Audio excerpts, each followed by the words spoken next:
আজকে আমার ইতালিয়ান মেয়ের জন্মদিন। সে কিন্তু 2-3টা দিন পরেই চলে যাবে। তার জন্য আজকে পুরো রাজপ্রাসাদটাই আলোকিত হয়ে আছে। আমি আমার মায়ের বাড়িকে রাজপ্রাসাদই বলবো, সেটা কিন্তু কোনো কিছুতেই কম নয়। তবে আজকে ভাইয়াকে ভীষণ মিস করছিলাম। ভাইয়ার সাথে আমরা সবাই ভিডিও কলে কথা বলছি। এছাড়াও থাকবে স্পেশাল বড় বড় কেক। ঈদের আমেজ কাটতে না কাটতে চলে এসেছি ঢাকায়। ইস, মায়ের বাড়িটা যদি আমার রাজশাহীতেই হতো তাহলে কত ভালো হতো। যখন খুশি আসতে পারতাম, দেখা করতে পারতাম। আসসালামু আলাইকুম, কেমন আছেন সবাই? ঈদের 2 দিন হতে না হতেই ঢাকার উদ্দেশ্যে রওনা হলাম। 6 জন মিলে আমরা স্কয়ার একটা গাড়ি নিয়ে রওনা হয়েছিলাম। 6-7 ঘন্টার মধ্যে ঢাকায় চলে আসি এবং এসেই দেখি গোটা বাড়ি এত সুন্দর করে লাইটিং করা। আমি মুগ্ধ হয়ে তাকিয়ে তাকিয়ে দেখছিলাম। এবার কিন্তু আলামিনও এসেছে আমার মায়ের বাড়িতে। যেহেতু আমাদের মেয়ে আনাবিয়ার বার্থডে, সো সবাই মিলে একসাথে থেকে একটু আনন্দ মজা করব, এই কারণে একসাথে হওয়া। আস্তে আস্তে আমাদের প্রায় রাত 2টা বেজে গিয়েছিল। এসে আমরা ওয়েলকাম ড্রিঙ্কস নিই এবং পরের দিন সকালবেলা সবাই ঘুরে বেড়াচ্ছিলাম। মানে আমি বাড়ির মধ্যে ঘোরাঘুরি করছিলাম, ছাদে গিয়ে সব ফলমূলের গাছ দেখাশোনা করছিলাম।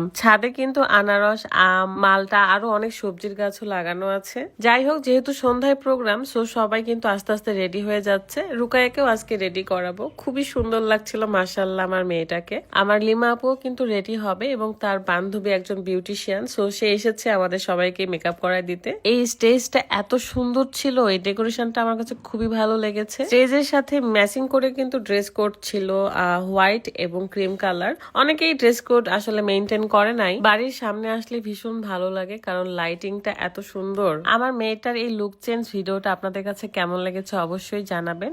আর আমাদের আনাবিয়ার বার্থডে ড্রেস ছিল, বাট সে কিন্তু অস্থির হয়ে যাচ্ছে, এই কারণে পরে নাই। আনাবিয়ার পাপার সাথে আমরা সবাই কথা বলছিলাম এবং ভাইয়াকে আমরা সবাই অনেক বেশি মিস করেছি। ইনশাআল্লাহ সামনের বার কিন্তু ভাইয়াকে দেশে দেখতে চাই। তবে খারাপ লাগছে যে আর 2-3টা দিন পরে আপু চলে যাবে বাবুকে নিয়ে ইতালিতে। এতদিন আমরা অনেক ভালো ছিলাম, আনন্দে ছিলাম, তবে এখন মন খারাপ হয়ে যাবে। মোটামুটি সবাই রেডি এবং আমি এবং রুকায়া চলে যাচ্ছিলাম দোতলায়। দোতলাতে আসলে স্টেজটা সাজানো, খুব সুন্দর সুন্দর 2টা কেকও অ্যারেঞ্জ করা হয়েছে। Happy birthday Wazifa Sheikh Anabia. আপনারা সকলেই বাবুর জন্য দোয়া করবেন যেন সে সবসময় সুস্থ থাকে, ভালো থাকে। আমরা সবাই ফ্যামিলি পিকচার উঠাচ্ছিলাম এখানে। বাই দা ওয়ে, এত গরম পড়েছে, মানে এসিও মানতেছে না, এরকম একটা বিষয়। পুরো দেশ জুড়ে বোধহয় এত গরম পড়ছে, যেমন রোদ তেমন গরম। সবার পিকচার ওঠানোর সময় আমি লাইটম্যান হয়ে গিয়েছি কারণ লাইটটা নিচে থাকলে ভালো করে ফেসে পড়তেছিল না। আমার রুকায়া তো ভাবছিল কখন কেক কাটা হবে, সে শুধু কেক কাটার অপেক্ষায় বসেছিল।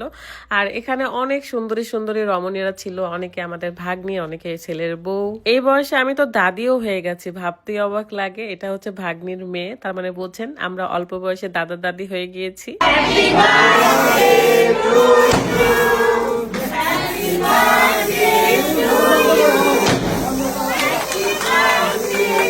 মাত্র 1 মাসের ছুটি নিয়ে আপু এসেছিল এবং আবার চলে যেতে হবে। অনেক বেশি মিস করব, জানি না কবে আবারও দেখা হবে। আমাদের শুধু এখানে কেক কাটা পর্যন্তই কিন্তু শেষ নয়, আমাদের খাওয়া দাওয়ার বিশাল একটা আয়োজনও রয়েছে। সবাইকে ভীষণ সুন্দর লাগছিল। আমরা একটু ভয় পাচ্ছিলাম যে কখন জানি আনাবিয়া কান্নাকাটি শুরু করে দেয়, এই কারণে খুব তাড়াহুড়ো করে এই প্রোগ্রামটা শেষ করতে চাচ্ছিলাম। প্লিজ আপনারা মাশাআল্লাহ বলতে কেউ ভুলবেন না। তাকে আমরা কেউ বার্থডে ড্রেসটা পরাইতেই পারি নাই, অস্থির হয়ে যাচ্ছিল। আমরা কখনো বাচ্চাদের অসুবিধা করে কিছুই করতে চায় না। আসল কথা যে সৌন্দর্য বাড়াইতে গিয়ে কষ্ট দিতে চায় না। আমাদের মেয়ে এমনিতে মাশাআল্লাহ অনেক বেশি কিউট, অনেক সুন্দর, ঠিক বাবার মতো। এই বার্থডে প্রোগ্রামে ডিনারে থাকছে পোলাও, রোস্ট, গরুর মাংস, টিকিয়া, এমনকি ফ্রাইও থাকছে। সো এত কিছু খেতে খেতে আমার আর ভিডিও করা হয় নাই। সবাই মিলে ভীষণ টায়ার্ড ছিলাম, তাই আমরা ইচ্ছে মতো খাওয়া দাওয়া করে কখন ফ্রেশ হয়ে ঘুমাই পড়ছি, হুঁশ নাই কারণ। বাবুর জন্য সবার দোয়া কামনা করে আজকের ভিডিওটা শেষ করতে চাচ্ছি। সবাই ভালো থাকবেন, সুস্থ থাকবেন। আল্লাহ হাফেজ, আসসালামু আলাইকুম।